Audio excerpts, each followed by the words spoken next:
అందరికి నమస్తే. Allu Arjun arrest, remand ఆయన చెంచలగూడ జైల్లో కాలు పెట్టకముందే హైకోర్టు మధ్యంతర బెయిలు మొత్తం ఒక 5-6 అవర్స్ హైడ్రామా మొత్తం ముగిసింది. కానీ ఈ హైడ్రామాలో జరిగిన వ్యవహారం ఏంది? అసలు దీన్ని హైడ్రామా అని నేను ఎందుకంటున్నా? ఈ విషయం మీద మీకు చెప్పే ప్రయత్నం చేస్తా. అల్లు అర్జున్ ఇంటికి పోయిండ్రు పాపం ఆయనను బెడ్రూమ్ దాకా వచ్చినట్టు ఆయనే చెప్పుకున్నాడు. మా బెడ్రూమ్ దాకా వస్తారా అని, డ్రెస్ కూడా చేంజ్ చేసుకునే అవకాశం ఇయ్యారా నాకు అని. ఇదంతా కూడా మనం చూసినాం. అక్కడ నుంచి డైరెక్ట్గా చిక్కడపల్లి పోలీస్ స్టేషన్ నుంచి గాంధీ హాస్పిటల్ నుంచి డైరెక్ట్గా కోర్టు, నాంపల్లి కోర్టు, అక్కడ నుంచి నాంపల్లి కోర్టు రిమాండ్ 14 రిమాండ్ ప్రకటించారు వాళ్ళు. అక్కడ నుంచి రిమాండ్ చేయడానికి చెంచలగూడ జైలు ఎంత దూరం ఉంటుంది నాకు తెలిసి, నాంపల్లి నుంచి చెంచలగూడ 1.5 కిలోమీటర్ ఉంటుంది. అటు ఇటు 2 కిలోమీటర్ రావచ్చు.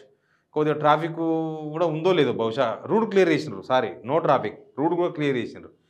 నాంపల్లి కోర్టు నుంచి చెంచలగూడ జైలుకు కరెక్ట్గా 10 నిమిషాల కన్నా ఎక్కువ పడుతుంది పోనీకే. రూట్ క్లియర్ చేసింది కాబట్టి ఇంకా అంత లోపే పడుతుంది. ఆడికి పోయే లోపే హైకోర్టు మధ్యంతర బెయిల్ ఇచ్చేసింది.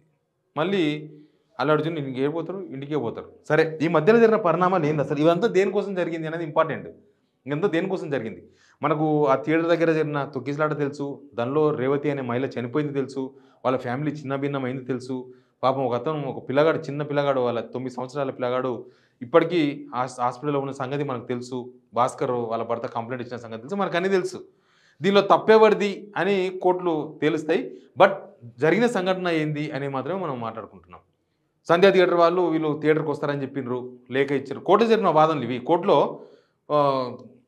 లేఖను సమర్పించామంటే లేఖను సమర్పించారు. మేము కూడా చెప్పేసినాం అల్లు అర్జున్ హీరోయిన్ రావద్దని మేము చెప్పినామని పోలీసులు అంటున్నారు. లేఖ ఏడుందంటే తెస్తామన్నారు, తేలేదు. ఆ లేఖ ఎప్పుడు తెస్తారు, ఉందో లేదో అసలు ఉత్తగా ఈ మధ్య కోర్టులు కూడా తప్పుదో పట్టిస్తున్నాయి ప్రభుత్వాలు. కాబట్టి ఉత్తగా చెప్పారనేది తెలియదు.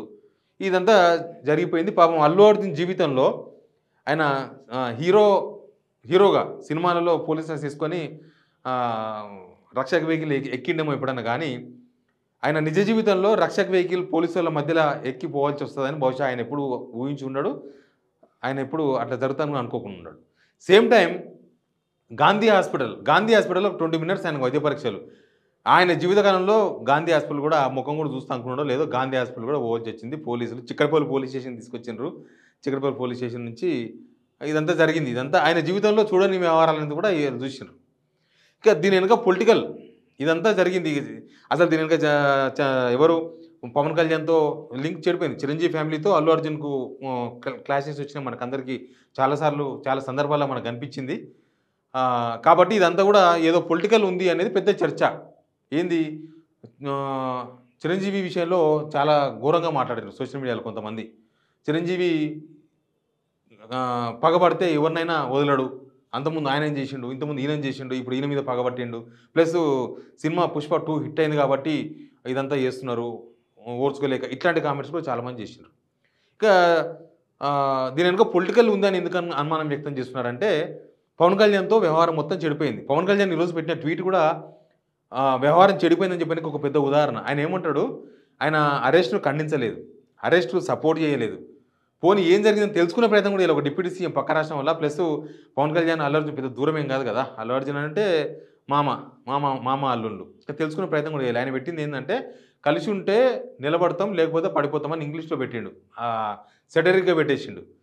కాబట్టి వీళ్ళ మధ్య ఏదో డిఫరెన్స్ ఉంది అనేది చాలా రోజులకి, మనకి ఎలక్షన్ ముందుకెళ్ళే కదా, వైసీపీ అభ్యర్థికి మద్దతుగా ఆయన పోయిండు ప్రచారం చేయనికే. రామ్ చరణ్ వాళ్ళందరూ ఇక్కడ పోయినరు పిఠాపురం, పవన్ కళ్యాణ్ ప్రచారం చేయనికే. అక్కడి నుంచే క్లాషెస్ ఉన్నాయి, అక్కడి నుంచే నడుచుకుంటూ వచ్చినాయి. చాలా సందర్భాల్లో మనకు అదంతా కూడా కనిపించింది. కానీ ఈరోజు మాత్రం ఏం జరిగింది తెలుసా, చిరంజీవి పోయి 4 గంటలు కూర్చున్నాడు ఆయన భార్యతో కలిసి, సురేఖతో కలిసిపోయి అల్లు అర్జున్ దగ్గర కూర్చున్నాడు. అల్లు అర్జున్ వాళ్ళ ఇంట్లో కూర్చున్నాడు, 4 గంటలు ఉన్నాడు. తర్వాత నాగబాబు కూడా వచ్చిండు. నాగబాబు వచ్చి ఒక 20-25 నిమిషాలు ఉండిపోయిండు. ఇంకా మిగతా అంతా నడుస్తుంది. దీని వెనుక పొలిటికల్ వ్యవహారం ఉంది. చంద్రబాబు నాయుడు చెప్తే రేవంత్ రెడ్డి ఇక్కడ అల్లు అర్జున్ అరెస్ట్ చేసిండ్రు అనేది బయటకు వచ్చిన పొలిటికల్ వ్యవహారం. ఇదంతా జరుగుతున్న చర్చ. అక్కడ చంద్రబాబు నాయుడు ఎందుకు చెప్తాడు అని అంటే, పవన్ కళ్యాణ్ ప్రెషర్ ఉంది, పవన్ కళ్యాణ్ ఈయనను దొరికిండు కరెక్ట్గా, ఇప్పుడు అరెస్ట్ చేయాలని చెప్పేసి ప్రెషర్ పెడితే చంద్రబాబు నాయుడు ద్వారా చేసిండ్రు. ఇదంతా బీజేపీ ద్వారా చేసిండ్రు. ఇది కూడా చర్చ ఉంది. ఆ బీజేపీ కూటమి ఉంది కదా, బీజేపీ కూటమి ద్వారా చేసిండ్రు. చంద్రబాబు నాయుడు రేవంత్ రెడ్డికి చెప్తే రేవంత్ రెడ్డి అరెస్ట్ చేసిండ్రు అనేది ఓపెన్గా ఆడ వైసీపీ వాళ్ళు చెప్తున్నారు, ఏపీలో ఉన్న వైసీపీ వాళ్ళు చెప్తూ ఉన్నారు. అల్లు అర్జున్ ఫ్యాన్స్ కూడా ఇక్కడ గవర్నమెంట్ ఏదో తప్పిదం చేసింది అన్నట్టుగా పెడుతున్నారు పోస్టులు. అల్లు అర్జున్ అరెస్ట్ చేయడం. అల్లు అర్జున్ పాత్ర ఉందా లేదని కోర్టే తెలుస్తది గానీ, మరి పర్మిషన్స్ అవన్నీ ఉన్న తర్వాత ఎందుకు గవర్నమెంట్ బాధ్యత వహించాలి కదా! పోలీసులు కదా బాధ్యత వహించాల్సింది. మళ్ళా పోలీసులు బాధ్యత వహించకుండా, పోలీసులు ఎక్కువ మందిని పెట్టకుండా జరిగిన సంఘటన ఈయన బాధ్యతలు చేస్తారనేది వాళ్ళు అడిగే ప్రశ్న. ఇక దీనిలో ఇక్కడ బీఆర్ఎస్ నుంచి కూడా కొన్ని వచ్చినాయి ట్వీట్లు. ఈయనను అరెస్ట్ చేసిన విధానాన్ని ఖండిస్తూ ఫస్ట్ కేటీఆర్ రెస్పాండ్ అయ్యిండు. తర్వాత హరీష్ రావు రెస్పాండ్ అయ్యిండు. ఇంకా పార్టీలో కొంతమంది కూడా ట్వీట్ల ద్వారా అల్లు అర్జున్‌కు సపోర్ట్ చేసిండ్రు. ఒక విషయం చెప్పాలంటే అల్లు అర్జున్‌కు మద్దతుగానే వచ్చారు. అల్లు అర్జున్ విషయంలో ప్రభుత్వం ఏం చేస్తుంది అన్నట్టుగా. ఢిల్లీలో రేవంత్ రెడ్డి సరిగ్గా ఉండాలి కదా! ఆయన ఏమంటాడు 2 గంటలకు మాట్లాడినప్పుడేమో మీడియాతోనా నా ప్రమేయం ఏమి ఉండదు, చట్టం తన పని తాను చేసుకుపోతుందని చెప్పిండు. దానికి ఎవరో కౌంటర్ వేసిండ్రు. చట్టం తన పని తాను చేసుకుపోయింది.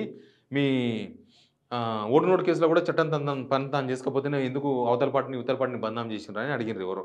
అడుగుతారు కదా సామాన్యంగా జనాలకు వాక్చాతుర్యం ఉంటుంది, వాళ్ళు స్వేచ్ఛ ఉంటుంది.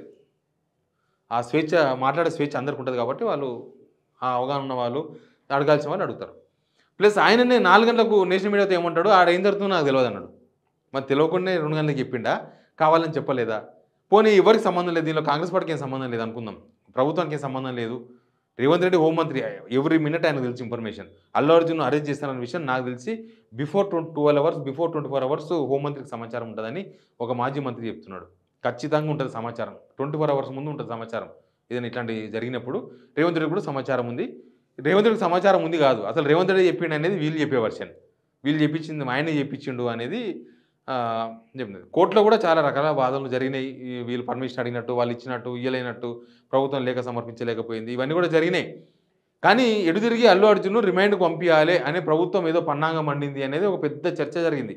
ఏదో ప్లాన్ చేసిర్రు, ఏదో కథ జరిగింది. మళ్ళీ చిరంజీవి వాళ్ళు వచ్చారు కదా, నాగబాబు వచ్చింది కదా, దీనిలో కుట్ర ఏమున్నది, ఇంకా వాళ్ళు కూడా వచ్చారు కదా అంటే కుట్ర అని తెలియద్దు అని వచ్చిర్రేమో అన్నారు కొంతమంది.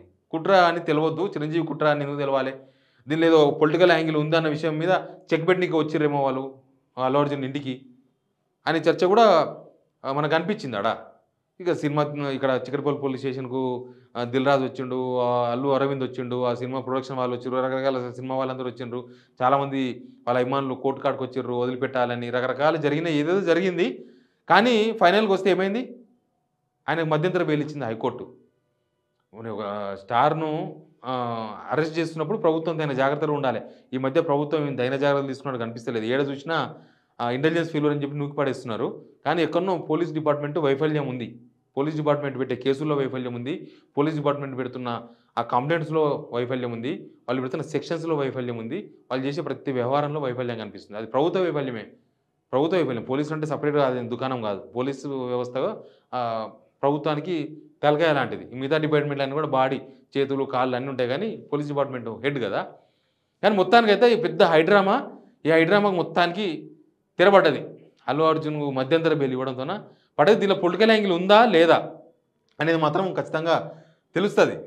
మెల్లమెల్లగానైనా అటో ఇటో తెలిసే అవకాశం ఉంటుంది. ఇక సినిమా ఇండస్ట్రీ ఎట్లా రెస్పాండ్ అవుతుంది చాలా ఇంపార్టెంట్. సినిమా ఇండస్ట్రీ రెస్పాన్స్ ఏంది దీనిపైన. కొందరు అన్నారు కొండ సురేఖ విషయంలో సినిమా ఇండస్ట్రీకి రేవంత్ రెడ్డికి మధ్య డిఫర్ అయిపోయింది. మొత్తం ఇండస్ట్రీ మొత్తం డిఫర్ అయిపోయిండు. అంతకుముందు కొంతమందితో డిఫరెన్స్ ఉండే, ఇప్పుడు సినిమా ఇండస్ట్రీ అంటేనే తొక్కిపడేద్దాం, నరికిపడేద్దాం అనే కోపంలో ఉన్న రేవంత్ రెడ్డి అని ప్రచారం చేస్తున్నారు. దానికి తగ్గట్టు అల్లు అర్జున్ కూడా ఆ ప్రమోషన్ కార్యక్రమంలో ఆయన పేరు రాలేదు, ఈయన గుర్తు రాలేదు. తెలంగాణ ముఖ్యమంత్రి అంటుండు కానీ రేవంత్ రెడ్డి అనే పేరు గుర్తుకొస్తలేదు. అక్కడ రేవంత్ రెడ్డికి కోపం వచ్చింది. బహుశా ఎవరికైనా వస్తుంది కదా. సినిమా రేట్లు పెంచుకోనికి పర్మిషన్ ఇచ్చిన రేవంత్ రెడ్డి, ప్రీమియర్ షో వేసుకోనికి పర్మిషన్ ఇచ్చింది రేవంత్ రెడ్డి. మరి కాబట్టి ఖచ్చితంగా ఉంటుంది, అది కూడా ఉంటే ఉండొచ్చు కాక. బట్ ఏం జరుగుతుందో చూద్దాం. సినిమా ఇండస్ట్రీ నుంచి ఎట్లా రెస్పాన్స్ వస్తుందో కూడా మనం చూద్దాం. Please subscribe signal TV.